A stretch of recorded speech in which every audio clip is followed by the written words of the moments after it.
What's up, everybody? You know who I am. I'm Jack Slater, aka the Comic Outlaw. Yeah. And it's Hulk month. And indeed, we're going on What If Hulk had the brain of Bruce Banner. Yes, it's about to get real, everyone. It's about to get really real. Things change, and this world is crazy. Yeah. Let's jump into it, shall we?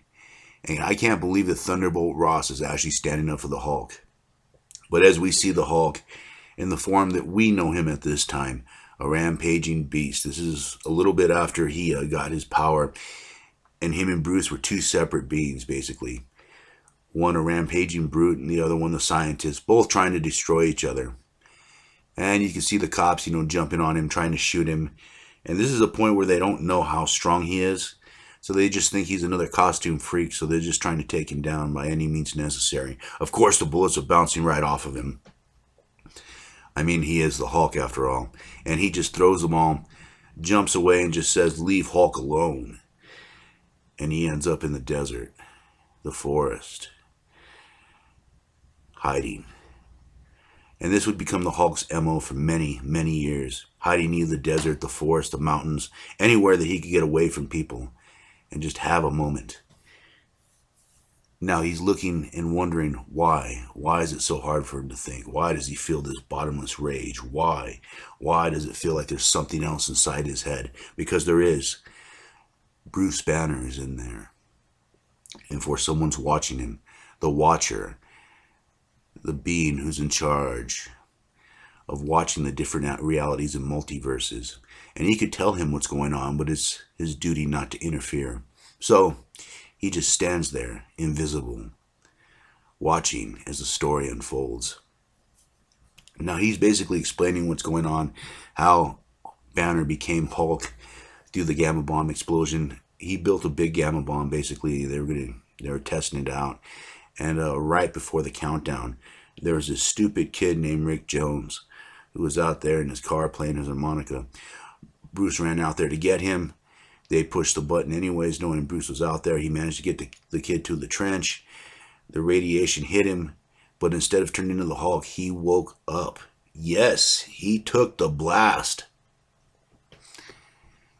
And he woke up wondering what's going on. And then later that night, as the Geiger counter is going off, he begins to change. And he changes into the Hulk, but yet he can talk. He can form words. He can think. And this is different because in our reality, he became a tank smashing, army crushing, mindless brute at this point. But now he has Banner's intelligence. And it's a combination of the two. And he goes out to his lab to find his notes to figure out if he could cure himself, accidentally smashing into a Jeep. And look at how he's trying to explain everything. He's trying to talk the soldiers down. And this is amazing because they've never seen a monster actually talk like that. It scares them away. Of course, him and Rick Jones end up heading to the office. And this is the guy that actually pushed the button. He's actually a traitor. He was stealing Banner's secrets in order to sell them to other nations, other villains who want their own personal death machine, aka the Gamma Bomb. And I love how he just takes a shot at him and Banner just crushes the gun, picks him up, tells him to surrender. He's going to get the authorities after him. And of course, he calls in his boss. And this guy's basically just been spying, trying to get any information he could. He rules his own area, and of course, he wants his own gamma bomb. He's the gargoyle. At least that's what he calls himself. And as everyone pulls up, Betty Ross gets there, and Hulk has this fight with the gargoyle, but it goes different than it usually would in the case of the Hulk. He does take a shot at him, but of course, Hulk is bulletproof. I mean, it's just a waste of ammo.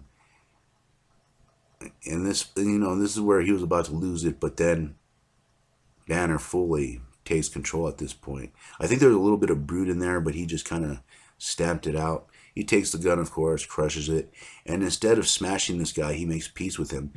For Hulk understands what it is to be a freak, to be different. And he makes a new ally instead of an enemy. And as the sun comes up, he changes back. And this is very interesting because this only happened another time with Joe Fixit, grayskin Hulk that he would become, but not in this reality. Anyways, him and Betty were having a good day, but it's turning to night, and the Hulk is transforming. And I love how he just crushes the steering wheel in the car. I mean, it is not a good idea for that man to be driving in the first place.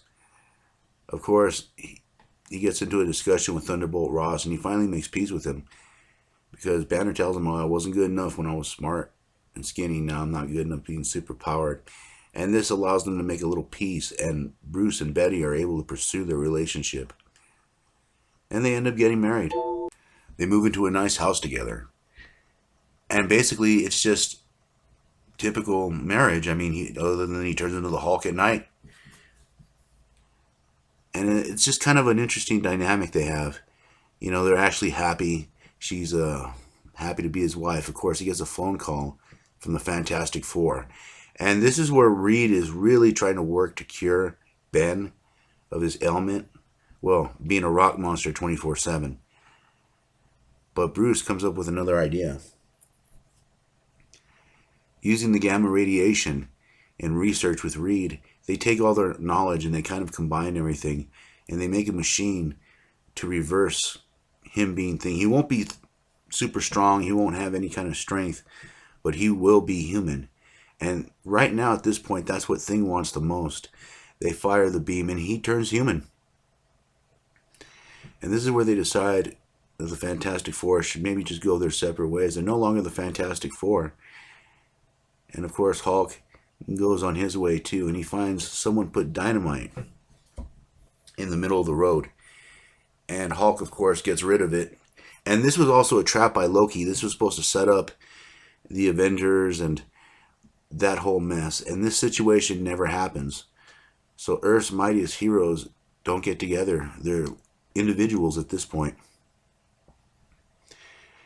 It's funny how one little thing changes everything. So Bruce and Reed begin working together, working on everything, until they get a beep. Someone's there. Someone new. And I love how this is kind of like the golden age of Marvel, you know, where all these characters are coming out. And it's Professor Charles Xavier. And he decided to work with them on his cerebral machine instead of starting a school. So there is no X-Men in this world. But they're obsessive. They work day and night. No time for anything. They fire up the cerebral machine and it allows them to look for superpowered people. And all of a sudden a big flash comes out of nowhere. The machine almost explodes. A creature with untold power is here. And it is Galactus. Yes, the World Devourer. He's here. And this is interesting because he didn't bring Silver Surfer. He was able to just trace the energy that they were putting off from that machine. And he's come to devour that planet. I love how he just, with one breath, he takes out both Mr. Fantastic and Bruce Banner. But Bruce Banner has another trick up his sleeve. He turns into the Hulk. And of course, Galactus disposes of him. Charles Xavier tries to fly down his ship with a laser beam, but it's no good. Galactus is just too super powered. He's a cosmic being, and they are simply outclassed. And this is where they go with Plan B. They use the machine and they combine their psyche, their energy, their powers. And this creature that arises is more than the sum of its parts. It is the X-Men. Yes, this is what this creature calls itself. And this is a pretty powerful being. The amalgamation of all three of them. Now Ben, not knowing what's going on, threatens him and basically forgets that he's the Thing for a moment. The X-Men just slashes him aside as he goes crashing into the machinery. And now this creature stands ready to fight Galactus. And with the mental energy, it drives Galactus back. It drives him away. Furthermore, it drives him permanently away, where he will not come back. For he has found something that could possibly beat him.